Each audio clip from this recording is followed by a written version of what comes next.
और वाकई जो योगी जी ने कहा था कि भाई इसको मस्जिद कहेंगे तो विवाद होगा, वही बात जो है वो सामने आ रही है। लेकिन आज तो लोगों के बहुत सारों के सुर बदले हुए नज़र आए।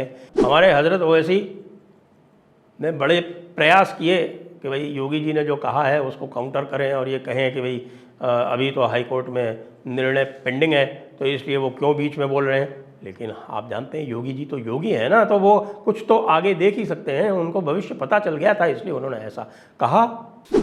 नमस्ते, मैं हूं संजय दीक्षित और आप देख रहे हैं दी जयपुर डायलॉग्स।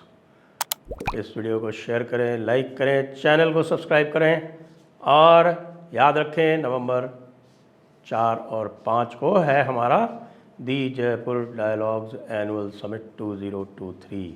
अतः आपसे प्रार्थना है कि कृपया अपनी सहायता का योगदान बढ़ाएं। और वाकई जो योगी जी ने कहा था कि भाई इसको मस्जिद कहेंगे तो विवाद होगा, वही बात जो है वो सामने आ रही है। लेकिन आज तो लोगों के बहुत सारों के सुर बदले हुए नज़र आए। एक ज़रूर है कि इन्होंने भी अपना जो है हिसाब किताब थोड़ा सा बदल लिया है। तो मुस्लिम पक्ष है अब ये कहने लगा है कि ये 600 साल पुरानी मस्जिद है, मतलब 600 साल हम चल रहे हैं इस वक्त 2023 में, तो 600 साल पुरानी का मतलब हुआ 1423 की मस्जिद है ये। भाई ये तो रिकॉर्ड पर है कि ये अकबर के समय पर टोडरमल जी ने इसके लिए अकबर बादशाह से अनुमति मांगी थी और वहाँ पर नारायण भट्ट ने जो ये वर्तमान परिसर में विशाल मंदिर का निर्माण करवाया था 1585 में। और उसके बाद फिर 1669 में औरंगज़ेब ने इसको तोड़ा था, इसके तो विस्तृत प्रमाण हैं। बाद में 1780 में इसको जो वर्तमान जहाँ पर बना हुआ है उसके बगल में जहाँ पर नंदी जी विराज रहे हैं, देख रहे हैं शिवलिंग को, जहाँ पर अभी वजू खाने में शिवलिंग मिला, वो 1780 में महारानी अहिल्याबाई होलकर ने बनवाया था। तो ये इतना सब सामने होने के बाद भी ये फिरंगी महल कह रहे हैं कि अब 600 साल पुरानी। आप ये सुनिए, ये बदल दिया इन्होंने सुर। अगर साहब 600 साल पुरानी है ये, चलिए जो भी कहेंगे वो सब सामने आ जाएगा, इसीलिए सर्वे से बचना चाहते हैं। अरे भाई सर्वे का यदि आप वाकई न्याय में रुचि रखते हैं या आपका कोई भी इंटरेस्ट है कि जस्टिस प्रिवेल करे, तब तो आप इस तरह से कहेंगे कि हाँ भाई ठीक है, एएसआई जो भी निर्णय लेके दे और जो भी कहे वो ठीक है। लेकिन यदि आपका केवल और केवल उद्देश्य ये है कि साहब नहीं, हमारी ज़िद बनी रहनी चाहिए और हमारी जो क़ुव्वत है जिसको बोलते हैं क़ुव्वतुल इस्लाम, यानी जो पहली मस्जिद बनाई थी दिल्ली में उसका नाम भी क़ुव्वतुल इस्लाम यानी इस्लाम की ताकत, तो क़ुव्वतुल इस्लाम बनी रहनी चाहिए, तो इसलिए हमने जो कह दिया वही फ़ाइनल होना चाहिए। ये वाली ज़िद है इनकी, उस ज़िद के चक्कर में ये सब तमाशा किया जा रहा है। वैसे तो मुरादाबाद के एमपी हैं समाजवादी पार्टी के एसटी हसन साहब, आज उनके सुर बड़े बदले हुए नज़र आए और उन्होंने कहा कि भाई अंततः तो जो भी कोर्ट कहेगा हम उसको मानेंगे। तो भाई कोर्ट बार बार कह रहा है, अब इलाहाबाद हाई कोर्ट ने 3 बार कह दिया, लेकिन आप अभी भी मानने के मूड में नहीं हैं। हर बार आप जो है सुप्रीम कोर्ट पहुंच जाते हैं और आखिरकार सुप्रीम कोर्ट इंटरिम ऑर्डर में क्या कहेगा भाई, उसको क्या समस्या है। इतने सारे सबूत सामने आ गए, वहाँ पर जो हमारे शुभ चिन्ह हैं वो आ गए, वहाँ त्रिशूल आ गया, वहाँ स्वस्तिक आ गया, पूरी की पूरी जो पश्चिमी दीवार है जहाँ पर माता श्रृंगार गौरी का विग्रह बना हुआ है वो कोई भी देख सकता है, नंगी आँखों से साफ दिखाई पड़ जाता है। और यदि आप जाते हैं जहाँ भी कॉरिडोर बन गया और मंदिर जहाँ पर है, जहाँ पूजा अर्चना होती है, वहाँ पर खड़े होके यदि आप देखेंगे तो आपको साफ दिख जाएगा कि नींव जो है वो किसी मंदिर की है। नंगी आंखों से देख सकते हैं, इसमें बहुत कोई एएसआई की भी आवश्यकता नहीं है। लेकिन चूंकि कानून जो कहता है कि उसके पास सर्टिफाइड एविडेंस होना चाहिए, तो वो सर्टिफाइड एविडेंस तो कोई सर्टिफाइड एजेंसी ही दे सकती है, तो प्रामाणिक प्रमाण एएसआई देगी, इसलिए एएसआई को बुलाया गया है। वरना तो कोई भी आप फोटो दिखा दो जी जाके, हर एक व्यक्ति देख सकता है वहाँ खड़ा होके। ये अयोध्या वाला मामला नहीं है। तो भाई एक और झटका मुस्लिम पक्ष को, और इन्हीं झटकों के चलते मुझे लगता है कि परेशानियां बढ़ रही हैं और टूल किट इत्यादि जो है वो बाहर बैठी काफ़ी एक्टिव हो गई हैं। और हमारे हज़रत ओवैसी ने बड़े प्रयास किए कि भाई योगी जी ने जो कहा है उसको काउंटर करें और ये कहें कि भाई अभी तो हाई कोर्ट में निर्णय पेंडिंग है, तो इसलिए वो क्यों बीच में बोल रहे हैं। लेकिन आप जानते हैं योगी जी तो योगी हैं ना, तो वो कुछ तो आगे देख ही सकते हैं, उनको भविष्य पता चल गया था, इसलिए उन्होंने ऐसा कहा और जो भविष्य है वो आपके सामने। Allahabad high court at Prayagraj ने 27 जुलाई को अपना निर्णय सुरक्षित रखा था।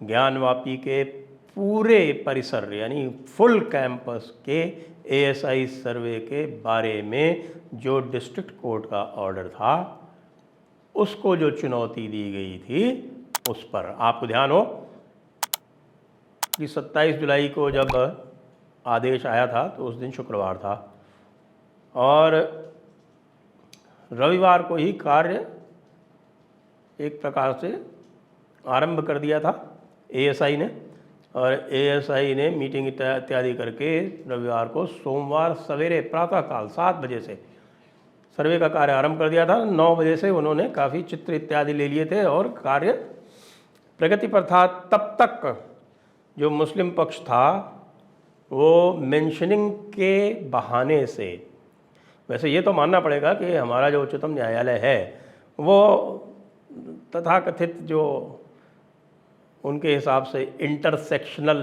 जो मॉडल है मार्क्सिज्म का या पोस्ट मॉडर्निज्म का, जो इंटरसेक्शनल मॉडल है, उस इंटरसेक्शनल मॉडल में कुछ लोग जो हैं वो परमानेंटली डिप्राइव्ड हैं।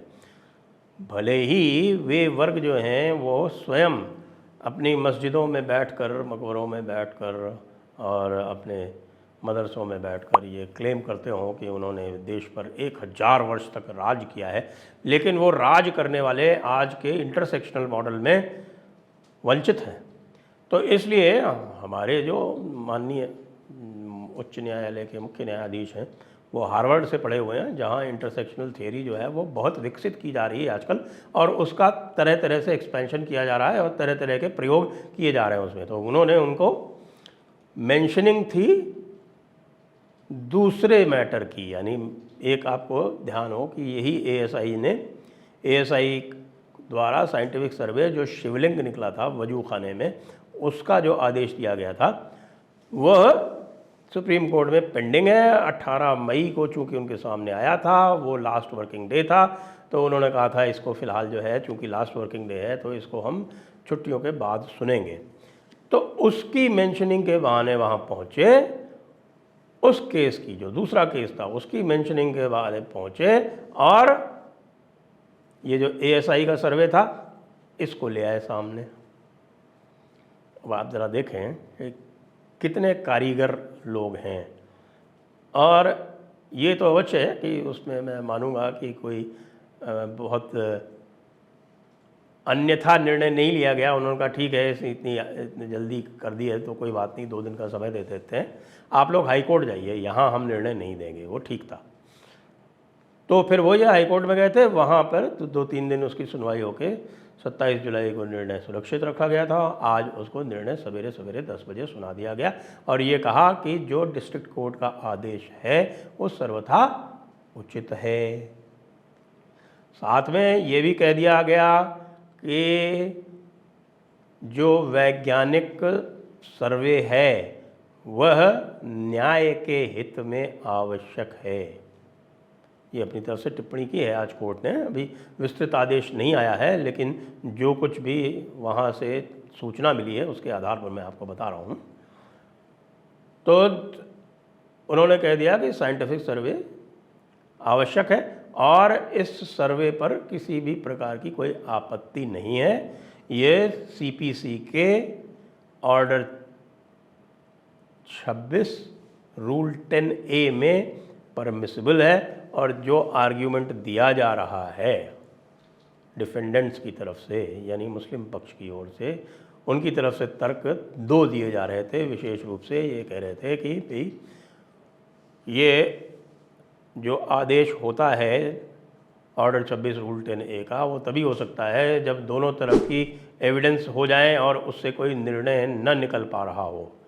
ये बात उन्होंने डिस्ट्रिक्ट कोर्ट के सामने भी कही थी और डिस्ट्रिक्ट कोर्ट ने उसके ऊपर विचार करके उसको रिजेक्ट कर दिया था और ये कहा था कि नहीं, ये सर्वे जो है ये किसी एविडेंस को कलेक्ट करने के उद्देश्य से नहीं किया जाता है। ऐसी एविडेंस जो ऑन द स्पॉट ही उपलब्ध हो सकती है उसको साइंटिफिक सर्वे के माध्यम से करवाया जा सकता है। ये पूरी तरह से परमिसिबल है, इसकी स्वीकृति है सीपीसी के अंतर्गत, इसलिए यह कमीशन जारी किया जा सकता है।